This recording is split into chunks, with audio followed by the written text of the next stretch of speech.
buenas tardes, ¿cómo están? Vivimos en una zona de privilegio paisajística, la Sierra de Aracena y Picos de Oroche. ¿Se han dado cuenta ustedes de cuántas especies hay y cómo podríamos utilizarlas? Pues hoy hablaremos de etnobotánica con un experto. Soy María Mián, farmacéutica, y esto es Aracena Salud. Comenzamos.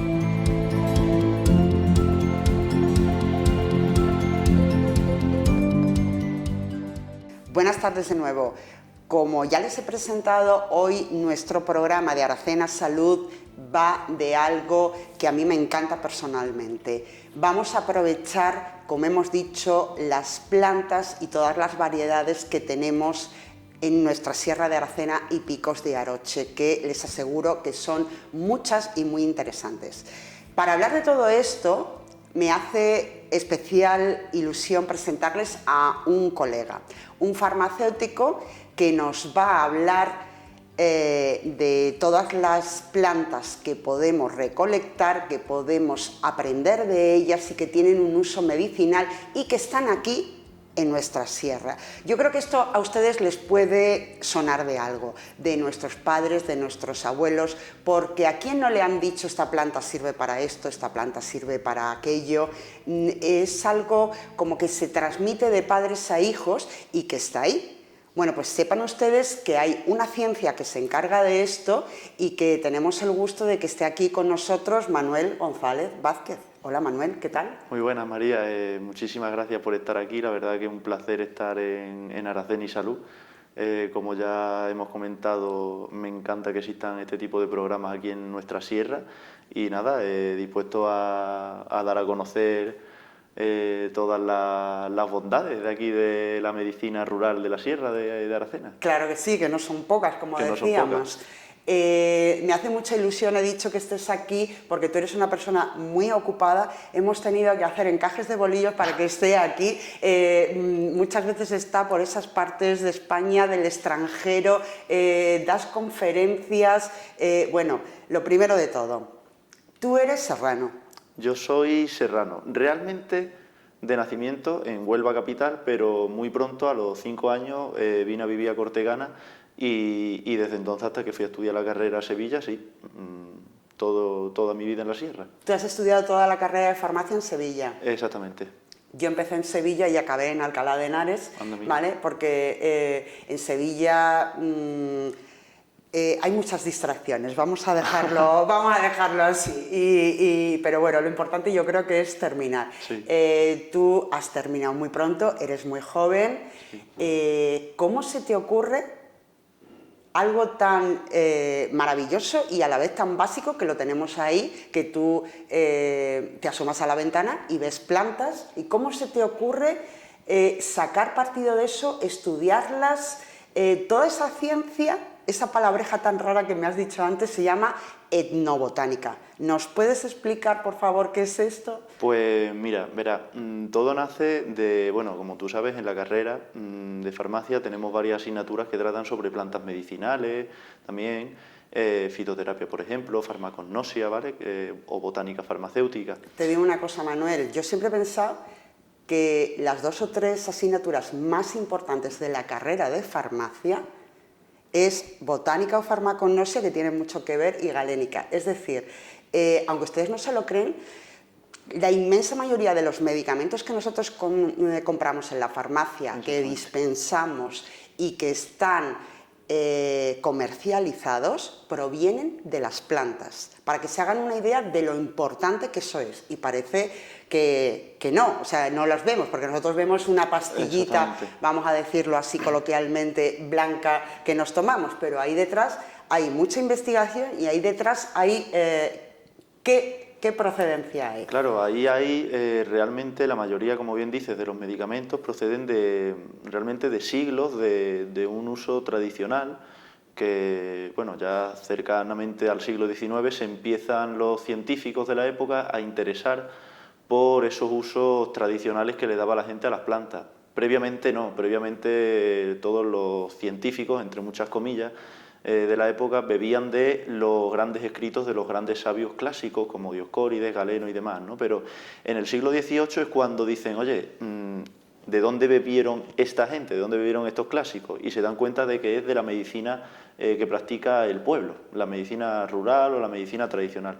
Y entonces en el siglo XVIII se empieza a hacer entrevistas a las personas, empiezan a ir por los pueblos o por zonas rurales despobladas entrevistando a esas personas para saber qué remedios usan y qué beneficios puede extraer más adelante ya en el siglo XIX la industria farmacéutica de estas prácticas. Es decir, lo ponen, digamos, manifiesto, lo escriben, lo recogen para que no sea solamente oral, sino para que haya un testimonio gráfico de que eso efectivamente es así. Exactamente. Un ejemplo clarísimo a día de hoy es un medicamento que se usa mucho para problemas de corazón, que es la digoxina, es incluso en hospitales, centros de salud y demás. Bueno, pues este fármaco viene de una planta que tenemos aquí en la sierra y que se ve muchísimo, es muy vistosa, que, bueno, dependiendo de cada pueblo tiene un nombre, de Dalera, Digital, Digitalis, o a veces también Restallaera, le dicen en algunos pueblos. Digitalis purpurea, ¿no? Digitalis purpurea es su nombre científico, exactamente, y ese principio activo, la digoxina, se descubre a raíz del estudio del uso tradicional que en muchos lugares de Centro Europa se le daba a esa planta para tratar a las personas que se sentían cansadas de corazón, le decía la gente. Entonces, claro, fue un botánico alemán el que lo descubrió y posteriormente ya la industria farmacéutica lo aisló y lo comercializó en forma de principio activo de fármaco. Vale, o sea que la etnobotánica lo que hace es recoger todas estas tradiciones que iban pasando de abuelos a padres a hijos, y lo ponen por escrito y le dan una evidencia científica. A veces sí y a veces no. La etnobotánica, desde su término como tal, es muy amplia. No solamente recoge plantas medicinales, también recoge, por ejemplo, plantas que se usan con fines veterinarios o también como materiales. Por ejemplo, el caucho procede también del estudio etnobotánico en el Amazonas. Las guerras del caucho, en fin, incluso culinario, ¿no? Culinario, porque el agar-agar y todas estas cosas que se utilizan ahora, los chefs tan así, todo eso viene de las plantas. Y incluso mágico y religioso también. Hay muchísima etnobotánica, muchísimas publicaciones en materia de usos mágicos religiosos. Y la parte de la etnobotánica que se centra en las plantas medicinales, eso sí, es la etnofarmacología.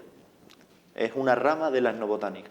Y ahí es donde estaríamos hablando nosotros. Vale, o sea, esa parte, digamos, se centra más ya en la farmacología, en los medicamentos, etcétera. Exactamente. Bueno, ¿y tú qué quieres conseguir con esto? ¿Cómo se te ocurre? ¿Qué sentido tiene todo esto? Pues básicamente yo en tercero de carrera me encuentro con esta materia de estudio que antes yo no la conocía.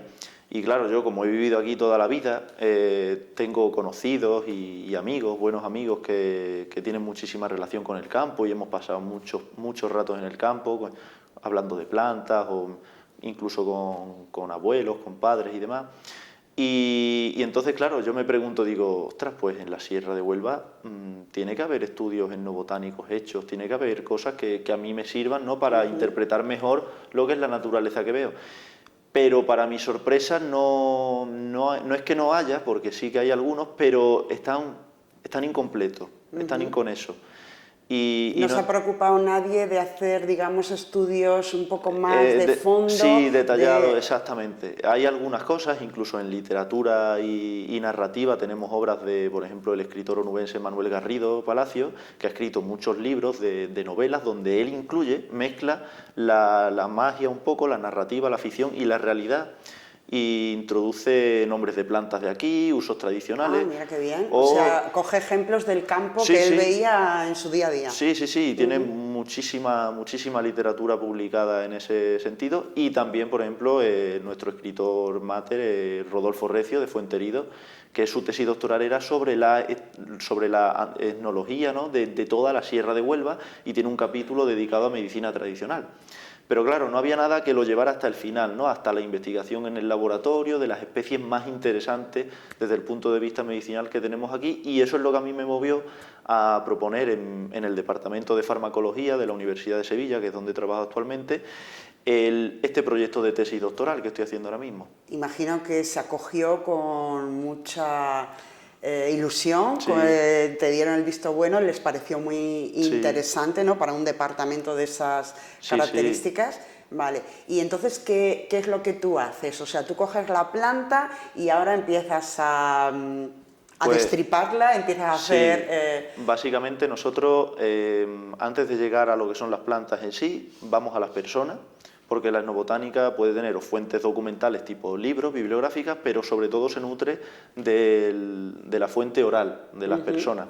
Entonces lo que estamos ahora mismo haciendo es entrevistar a personas en toda la sierra, los 28 municipios que conforman el parque.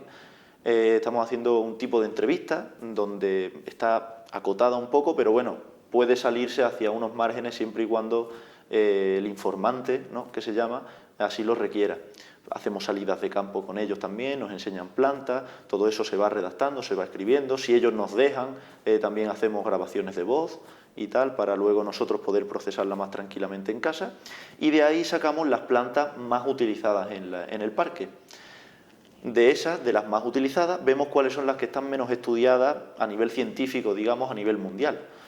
Y entonces en esas es en las que nos centramos nosotros ya para hacer los estudios de laboratorio. Vale, las que tienen menos información, ¿no? Exactamente. Vale, entonces vosotros vais, micrófono en mano, Sí. y vais preguntando a los abuelitos, a las mamás, a todo el mundo que os gustan las plantas, para qué la utilizáis, cómo las utilizáis, y vais recogiendo esa información tradicional que no está recogida. ¡Qué bueno! Exactamente, exactamente.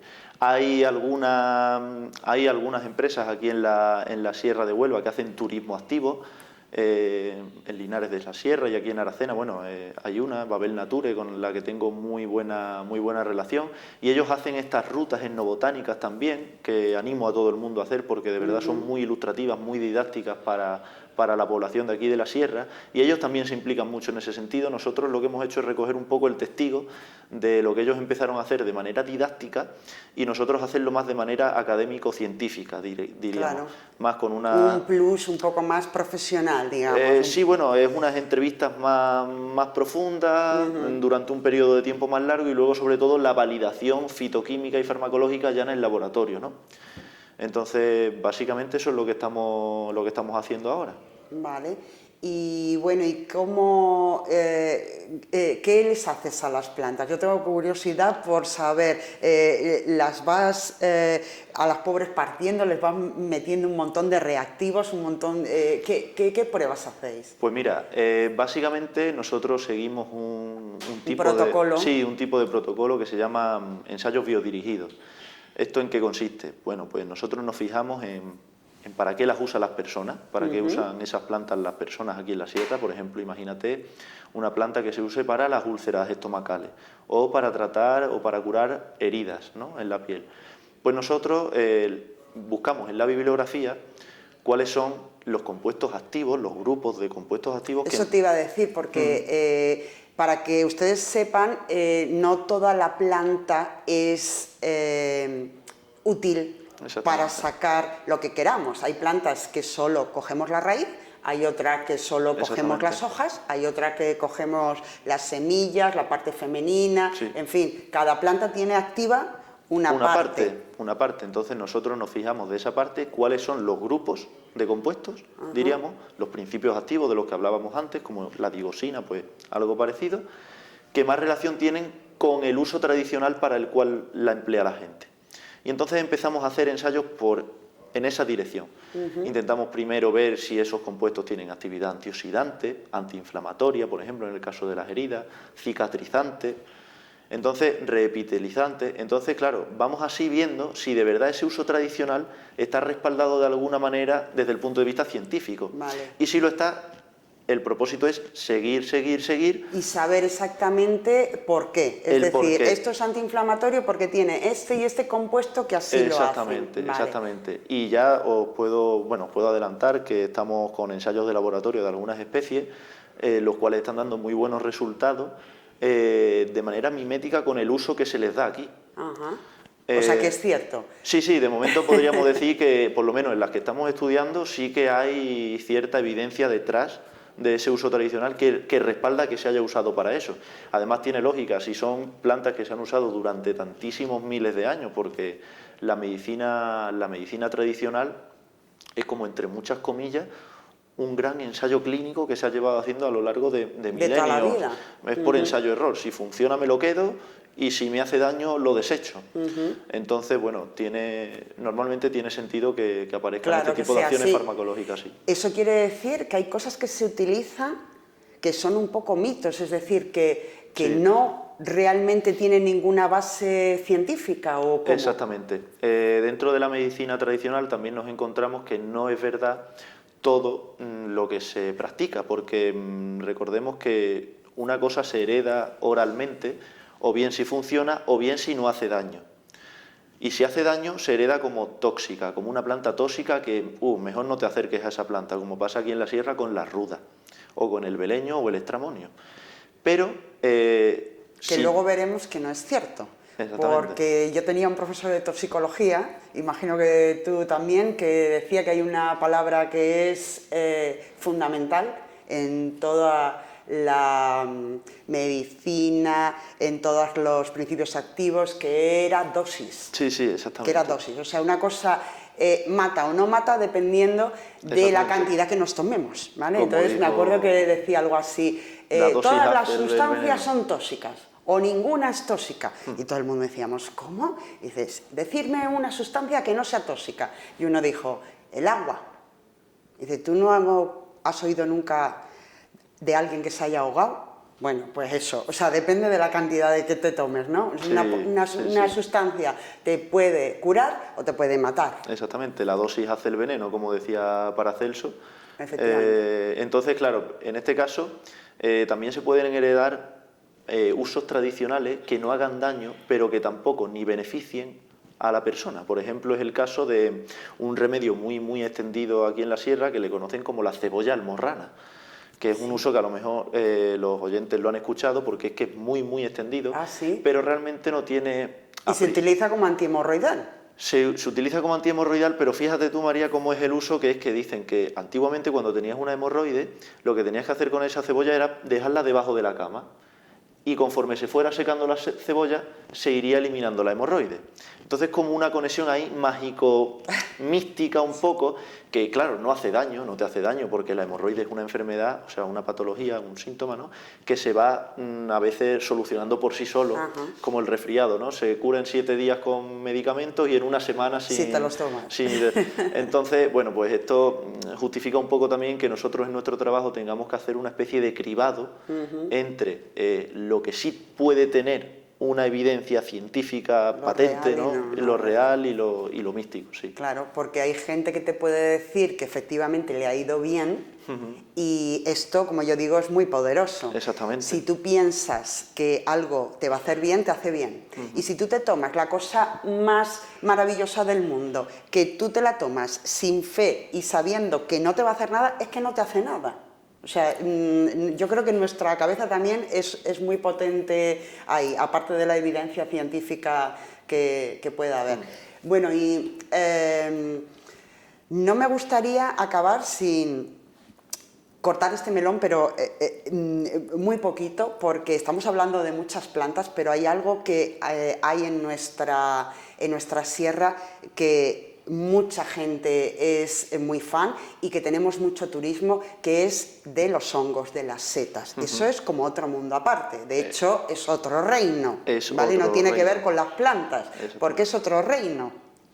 Es otro reino, filogenéticamente hablando, en el árbol de la vida, diríamos, son organismos aparte de las plantas, no tienen nada que ver, solo que no se mueven a priori, pero ya está. Parece que son parecidos, pero no son. Hay una diferencia muy grande. Sí, de hecho ellos no realizan la fotosíntesis. Efectivamente, no realizan la fotosíntesis. Entonces, bueno, los hongos en la sierra que se usan, como ser comestible, diríamos, desde un punto de vista nutricional, gastronómico, son interesantísimos, dan para muchísima variedad de platos, pero desde el punto de vista medicinal, yo tengo que decir que aquí en mis entrevistas no entro porque yo estoy con plantas, ¿no? Pero sí sé que en otras partes de España y del mundo hay muchísimos hongos medicinales que se usan. De hecho, todos los hongos realmente tienen propiedades medicinales porque tienen una serie de componentes que básicamente, sin entrar en tecnicismo, aumentan el tono de tu sistema inmunitario.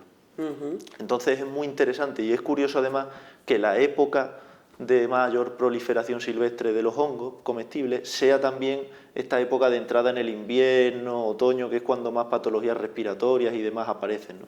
Entonces, bueno, indudablemente coman setas de la sierra, además porque no solamente benefician al entorno, sino también a su propio organismo, vamos, son una maravilla. Claro, pero siempre y cuando se sepa bajo un experto que son comestibles.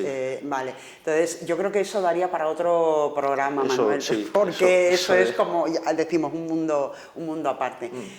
Oye, ¿y cuántas especies? Porque uno no tiene nada más que mirar la ventana, hay miles, millones de especies en la Tierra, hay muchas más plantas que animales, que seres humanos. ¿Cuántas especies hay? ¿Cuántas se sirven para algo? Porque yo creo, esto es una intuición mía, que si algo está en la naturaleza es porque Dios lo ha puesto ahí y es porque sirve para algo. O sea, no me creo, o sí, no sé, no me creo que una planta esté puesta solamente para adornar. Exactamente, o sea, en el mundo, como tú bien dices, hay, de hecho el número exacto no se conoce de plantas que existen, pero se estima... Y probablemente habrá muchas que ni siquiera se sabe, ni se lleguen a conocer. No se sabe ni qué especies son, ni se les ha dado todavía nombre. Cada día se descubren nuevas y cada día se pierden plantas que no se han descubierto en toda la historia de la humanidad, porque la extinción de las especies cada vez va a un ritmo más vertiginoso con el cambio climático y demás, ¿no? Pero en torno al 25% se estima de todas las especies del mundo tienen un uso medicinal para los humanos. O sea, podríamos hacer una regla así rápida, como una de cada 4 tendría un uso medicinal conocido. Una de cada 4 de cuántas miles. O sea, sí. Por ejemplo, aquí en la sierra se estima que hay unas 1.100 especies distintas de plantas conocidas, pues entonces se puede estimar que unas 250 más o menos deberían de tener un uso medicinal que se conozca por lo menos en España. A lo mejor aquí en la sierra se usan menos, pero más o menos esas tienen que tener.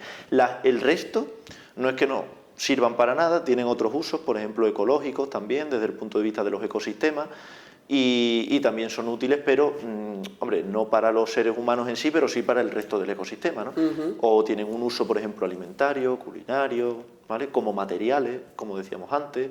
Entonces, bueno, es un patrimonio natural que debemos de preservar a toda costa. Claro, es una riqueza que tenemos ahí como un tesoro, pero que no le estamos dando uso, ¿no, Manuel? A mí me parece que está poco explotado. Exactamente. Por eso queríamos que tú estuvieras hoy aquí, que nos hablaras, que nos quitaras un poco la venda de los ojos, porque me parece que es algo que está aquí, que tenemos patrimonio en nuestra sierra, que es algo tan importante, esa biodiversidad.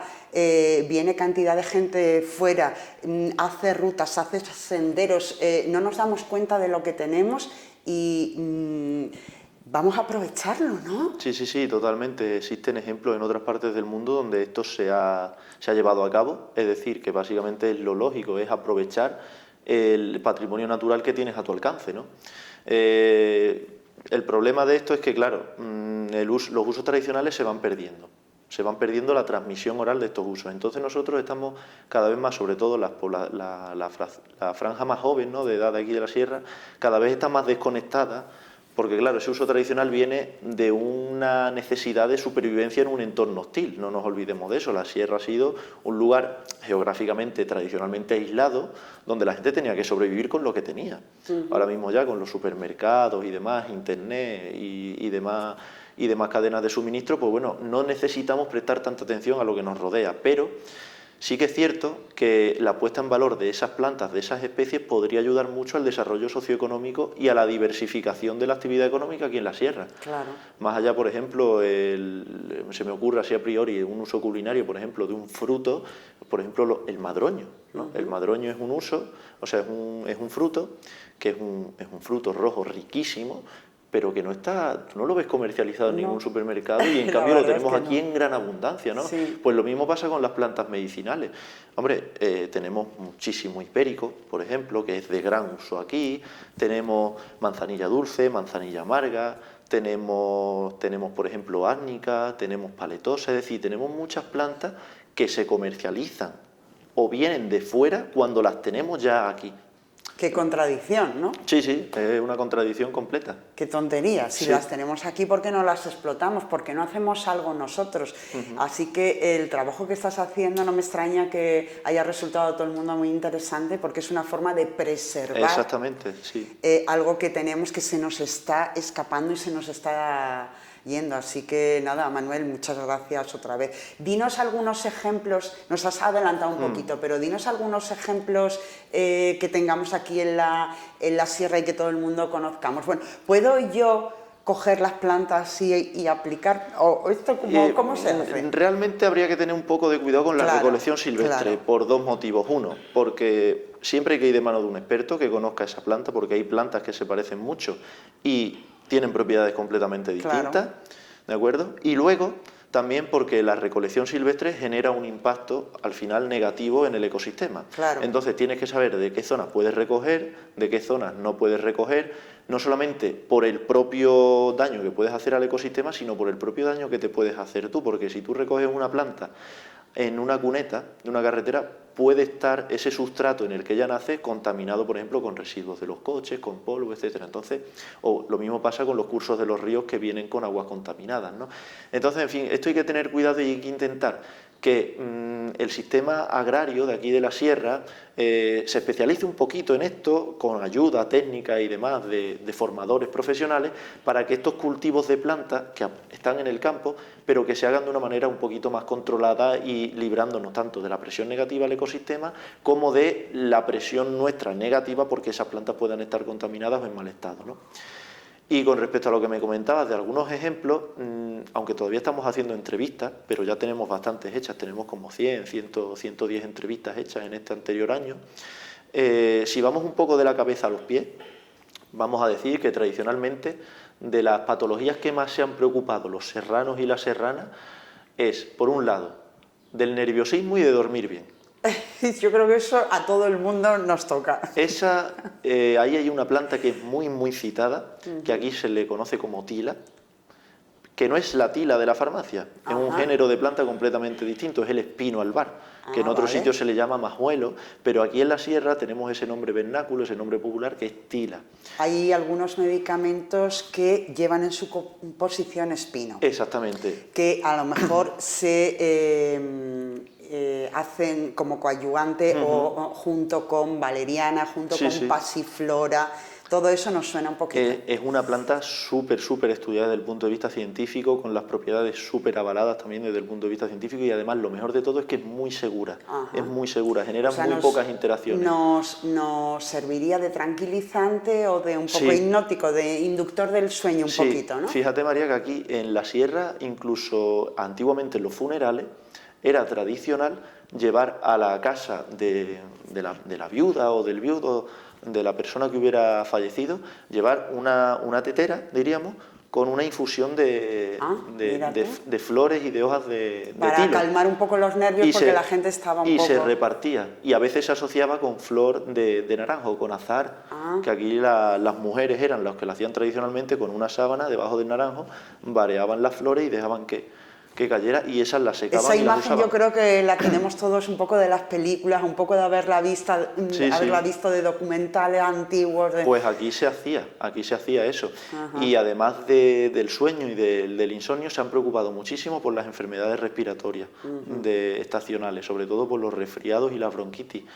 y por la tos perruna, que se le llama aquí, que es una tos seca improductiva pero constante, ¿no? Sí. Y para esto lo más usado por descontado es el poleo. El poleo, El menta vale. pulegium, sí, se ha usado muchísimo en forma del tradicional cocimiento que se conoce, que en cada pueblo existe un cocimiento distinto, que es como una especie de jarabe. ¿Tisana? Sí, es como una especie de jarabe multicomponente, que siempre lleva el poleo por un lado, higos secos o pasados, como le dicen aquí en la sierra, higos pasados, que como tú sabes tienen muchos mucílagos, son demulcentes también para la garganta y demás.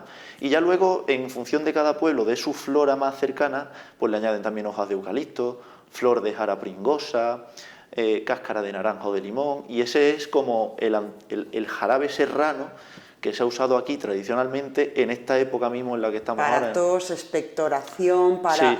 cuando me estoy ahogando un poco, Incluso para los abrir niños. vías respiratorias. Vale. Exactamente.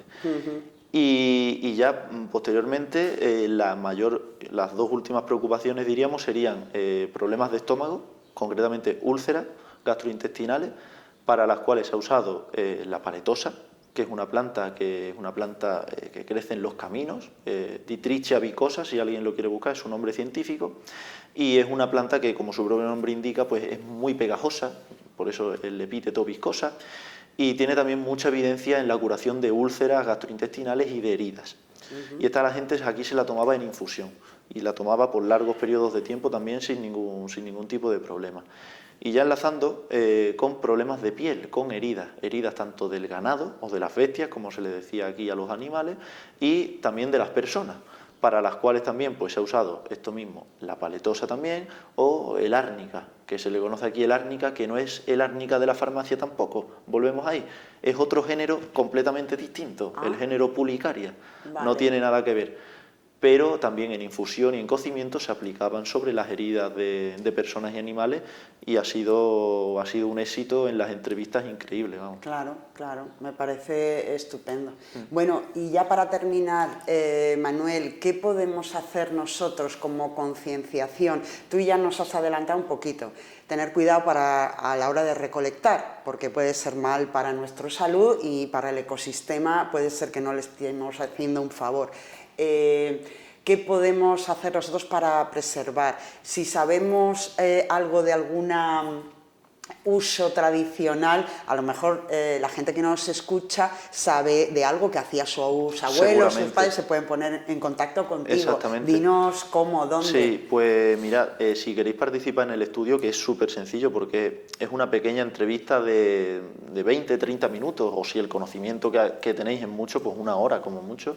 Es una entrevista completamente coloquial, entre amigos diríamos, y entonces pues os podéis poner en contacto o bien a través de mi correo electrónico, que es mgonzalez15@us.es, o a través de mi teléfono personal, incluso también, si se le pide, por ejemplo, a la televisión, o a través de mi correo electrónico me lo podéis solicitar, y entonces podéis entrar a participar en este estudio, que básicamente lo que vais a estar haciendo si tenéis ese conocimiento tradicional es ayudar a la riqueza patrimonial inmaterial de la Sierra de Huelva, del parque, que es una cosa que se está perdiendo cada día porque la gente o bien se va fuera a vivir, o bien ya se rompe con la línea de trabajo que seguían sus padres y sus abuelos, o bien las personas que tienen este conocimiento, pues por desgracia fallecen y se llevan todo ese conocimiento con ellos a la tumba, vamos, básicamente. Entonces es necesario la colaboración ciudadana, sí. Vale, fenomenal. Si no, se pueden poner en contacto con Telearacena, conmigo personalmente, se lo haremos llegar a Manuel de su parte. Bueno, Manuel, no sé de dónde vienes, a dónde vas, ¿tienes algún congreso, te pasas viajando mucho? Pues mira, cuéntanos qué vas a hacer ahora. Nada, ahora recientemente venimos de Finlandia, que hemos estado allí presentando el proyecto en unas jornadas de jóvenes investigadores europeos. Hemos estado en Helsinki allí una semana súper a gusto. ¡Qué bien! También venimos luego de Coimbra, que hemos ido también a presentarlo allí, a Portugal, con unos colegas portugueses. Está claro que esto tiene mucho interés. Sí. Esto tiene, es decir, que este tipo de estudios, sobre todo en espacios naturales también preservados como el parque, tiene un interés enorme para la comunidad científica internacional, muchísimo. y de hecho tenemos colegas incluso en Brasil donde esto se realiza a mucha mayor escala. Ahí existe la figura de las farmacias vivas, diríamos, que es un modelo sociosanitario que implica el uso tradicional de plantas medicinales locales, y allí también están muy interesados y nosotros bebemos mucho de la manera en la que ellos estudian. Entonces, bueno, pues tenemos diversas cositas por ahí próximamente, a ver si salen, y nada, muy contento, con muchas ganas de seguir investigando. Y a por todo. Claro, no quería que te fueras sin que nos dieras unas pautas desde la farmacia. Tú sabes que nosotros trabajamos mucho la fitoterapia, sí, ¿no? De una forma segura, de una forma con un consejo farmacéutico detrás, que me parece que es importante. Los medicamentos fitoterápicos, es decir, basados en hierbas que se venden en la farmacia, tienen un registro sanitario especial y detrás hay una serie de profesionales. ¿Cuál es la diferencia de otros sitios y cuál es la diferencia? ¿Qué ventajas ves tú que podemos aprovechar en la farmacia con respecto a estas cosas? Pues mira, yo, y eso sí que es verdad, yo recomiendo siempre que si vas a buscar plantas medicinales, las busques en la farmacia, porque tú puedes encontrar complementos alimenticios a base de plantas en otros lugares que no es que tengan menos calidad. La diferencia es que en farmacia se pueden vender medicamentos a base de plantas medicinales que, como tú bien dices, tienen un registro y un control de calidad mucho mayor, si cabe. Pero, aunque hubiera estos medicamentos a base de planta en otros lugares, y más en un supuesto no legal que no pasa, la diferencia es que en la farmacia está el farmacéutico, y que es un profesional sanitario que ha estudiado 5 años varias asignaturas sobre plantas medicinales en la carrera. De hecho, somos los únicos profesionales sanitarios en España con formación reglada en materia de plantas medicinales, y el consejo que te pueden dar en la farmacia, el tómate esto o no te lo tomes y el por qué, es siempre mucho más veraz que el que te pueden dar en cualquier otro establecimiento, o peor aún, a través de Internet. Eso quería decirte también, porque ahora tú sabes que es muy fácil lo de las generaciones que vienen detrás nuestra, que es una de las causas que tú decías por las que se rompe a lo mejor esta información tradicional que no llega de padres a hijos, y que ellos a un salto de un clic, de hacer así con un botón, encuentran, compran, preguntan a la pantalla. Es un poco peligroso, ¿no? Sí, es un riesgo grande, sobre todo porque en la frontera, quiero decir, en Europa nosotros tenemos nuestra legislación, nuestro control de calidad a nivel europeo, completamente homogéneo en toda Europa, pero Internet atraviesa esa frontera. Y ahí entran productos que vienen de otras partes de Europa. Que tú cuando haces así no sabes de dónde te va a venir eso. Tú no sabes de dónde viene. Lo más probable es que de China, o vete tú a saber. O de países que no tienen una legislación tan fuerte ni en un esto, control, por ejemplo. que pueden comercializar, digamos, cualquier cosa. Sí, por ejemplo, tú puedes comprar muchas cosas que vienen de Estados Unidos, donde allí los controles en materia de plantas tóxicas y demás son quizá más laxos que aquí en Europa. Aquí nos preocupamos más por la seguridad de ese medicamento o de ese complemento alimenticio, mientras que en Estados Unidos está todo un poco más liberalizado y tú puedes adquirirlo con más facilidad, y a través de Internet se pueden comprar complementos alimenticios que aquí en Europa están prohibidos, y se pueden comprar, vamos, y no pasa nada. Hay que tener cuidado con eso. Hay que tener cuidado, claro, porque si están prohibidos, digo yo que será por algo, ¿no? Sí. En fin. Bueno, Manuel, pues no sé si quieres añadir algo más. Invítanos a que ese amor que tú sientes por las plantas se nos contagie. Yo creo que ha quedado bastante evidente después de todo lo que tenemos aquí en esta sierra, que me parece que es un tesoro, lo hablábamos antes. Sí. No sé, ¿qué te apetece decirnos? Pues nada, yo recomendaría a todo el mundo, serranos y no serranos, que salieran al campo, que fueran a los caminos que tienen cerca de sus pueblos y que se fijasen. Hay hoy en día, además de estas empresas de turismo activo que decía antes, con las que pueden hacer grandes rutas etnobotánicas con un interés patrimonial increíble, pero también pueden salir con sus propios teléfonos móviles, con aplicaciones que existen ya a día de hoy que te identifican plantas. Es decir, conocer lo que hay cerca tuyo a nivel medioambiental te hace tener más cuidado y más respeto también por la naturaleza, y sobre todo para los padres y madres inculcarlo a sus hijos, porque al final el parque, como en todo el mundo, estamos en riesgo por el cambio climático y el éxodo rural que se está sufriendo aquí, y hay que inculcar ahora más que nunca el amor por esta tierra y por sus recursos naturales, que al final es de lo que bebemos todos. Vamos. Claro, claro, que es una riqueza que está ahí a nuestros pies, Sí, y que si somos medio inteligentes hay que preservarla, como decimos, ¿no? Sí, sí, sí, totalmente, vamos. Exactamente. Y nada, simplemente decir también que si alguien está interesado en conocer lo que hacemos en la Universidad de Sevilla, que bueno, estamos disponibles para resolver las dudas de quien quiera. Estamos en el Departamento de Farmacología, en la Facultad de Farmacia. Ya de paso pueden pasar a ver el Museo de Historia de la Farmacia, que también es una maravilla allí en Sevilla, es muy bonito. ¿Que está en la facultad? Está en la facultad, sí, está en la planta baja y nada, agradecer también, bueno, evidentemente a la universidad. Yo estoy contratado por su parte y estoy haciendo este trabajo gracias a un contrato del plan propio público de investigación de la Universidad de Sevilla. Así que nada, un placer, y aquí estamos para lo que necesitéis. Bueno, pues Manuel, muchísimas gracias, lo dicho, esperamos verte pronto y ya sabremos de ti por la prensa, por las revistas científicas que hojeamos de vez en cuando. Mucha suerte. Esperemos, muchas gracias, María. Muchas gracias. Muchas gracias. Ha sido muy interesante conocer algo que está en nuestro entorno y cómo poder utilizar esa sabiduría popular para que no se pierda. Las plantas son la base de nuestra vida, podemos aprender mucho de ellas y su uso, como nos decía Manuel, es muy beneficioso para nuestra salud. Pero ojo, hay que saber manejarlas y hay que saber dónde adquirirlas. Tenemos plantas, como hemos visto, que nos pueden ayudar a cantidad de trastornos y de patologías. Tenemos plantas, por ejemplo, que nos ayudan para el sueño, como son la melisa, la valeriana, que nos ayudan en trastornos digestivos, como puede ser el hinojo, la alcachofa.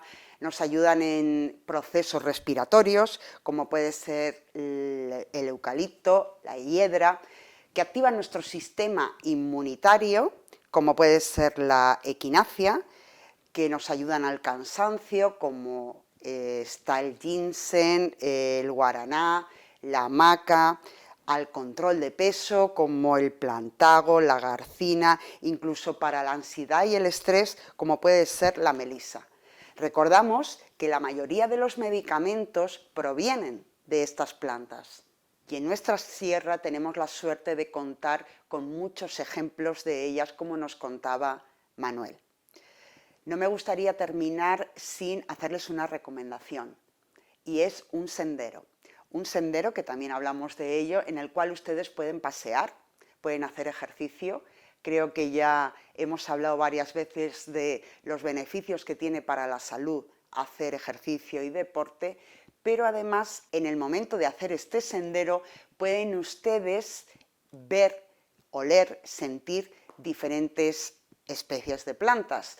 Lo mismo recuerdan algún uso tradicional que se hacía en su casa, que les han contado sus padres, sus abuelos, y pueden ayudar a este estudio que está haciendo Manuel tan interesante de etnobotánica. Ya saben que pueden consultarnos cualquier duda de salud que tengan en los teléfonos que aparecen en sus pantallas. Solo me queda agradecerles su tiempo, su interés.